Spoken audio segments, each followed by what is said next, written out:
I have 5 little rules that you can follow as you find your spark and bring your spark to life.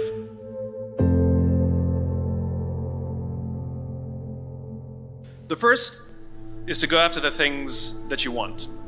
Let me tell you a story. So a friend of mine and I, we went for a run in Central Park.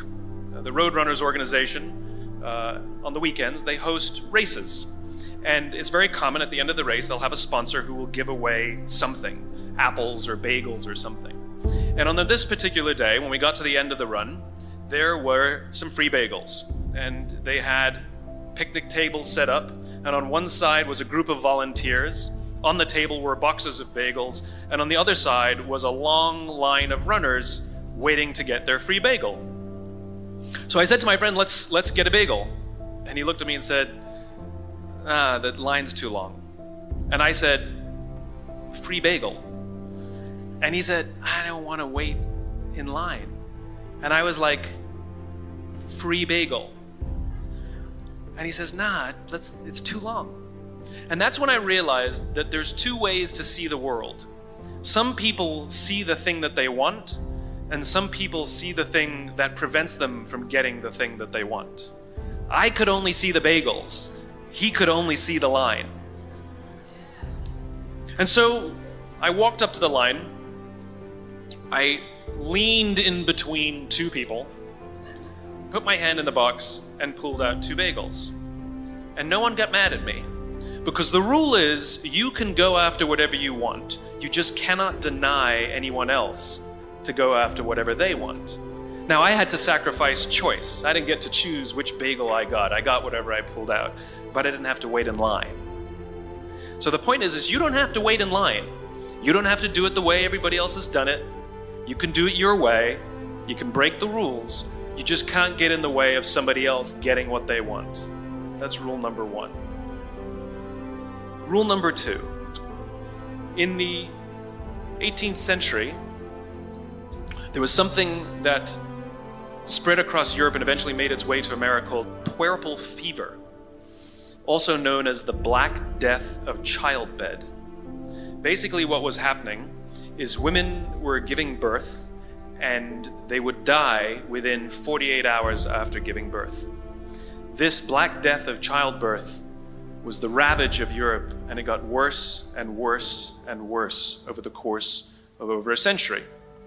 In some hospitals, it was as high as 70% of women who gave birth who would die as a result of giving birth.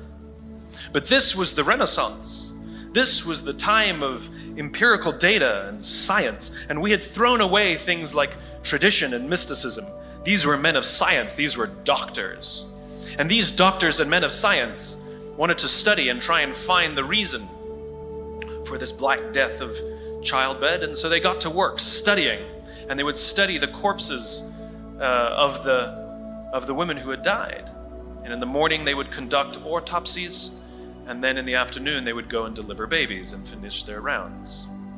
And it wasn't until somewhere in the mid-1800s that Dr. Oliver Wendell Holmes, father of Supreme Court Justice Oliver Wendell Holmes, realized that all of these doctors who were conducting autopsies in the morning weren't washing their hands before they delivered babies in the afternoon.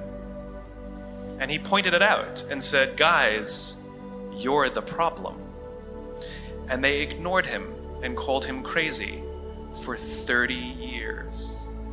Until finally somebody realized that if they simply washed their hands, it would go away. And that's exactly what happened. When they started sterilizing their instruments and washing their hands, Mandela across the world is universally regarded as a great leader. He was actually the son of a tribal chief. And he was asked one day, how did you learn to be a great leader? And he responded that he would go with his father to tribal meetings.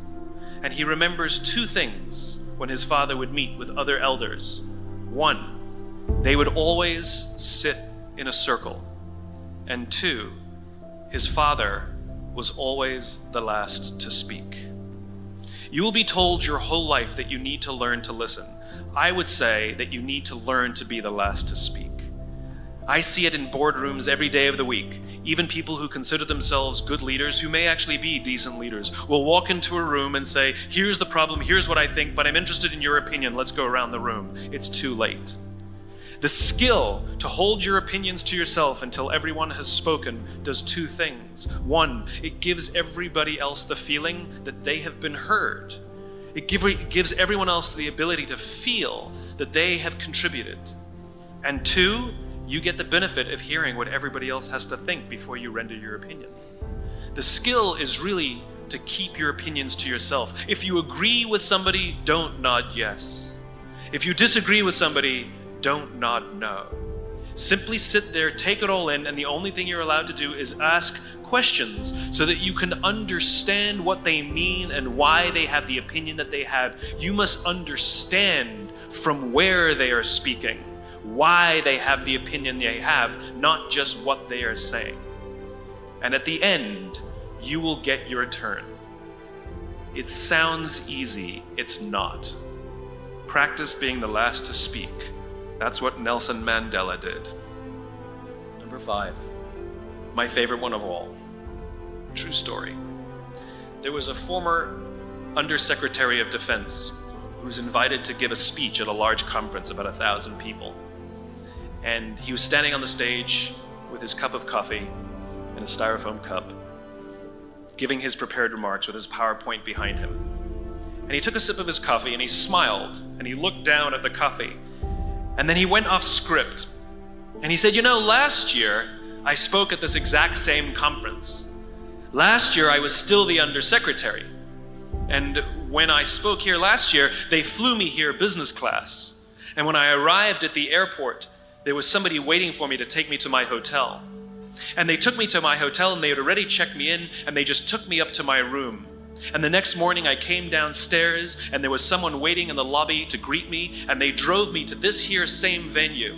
They took me through the back entrance and took me into the green room and handed me a cup of coffee in a beautiful ceramic cup. He says, I'm no longer the undersecretary. I flew here coach. I took a taxi to my hotel and I checked myself in. When I came down the lobby this morning, I took another taxi to this venue.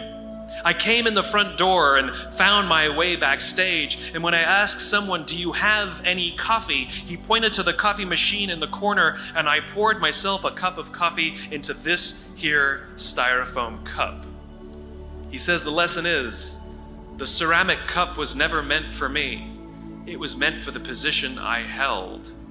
I deserve a styrofoam cup. Remember this. As you gain fame, as you gain fortune, as you gain position and seniority, people will treat you better. They will hold doors open for you. They will get you a cup of tea and coffee without you even asking. They will call you sir and ma'am, and they will give you stuff. None of that stuff is meant for you.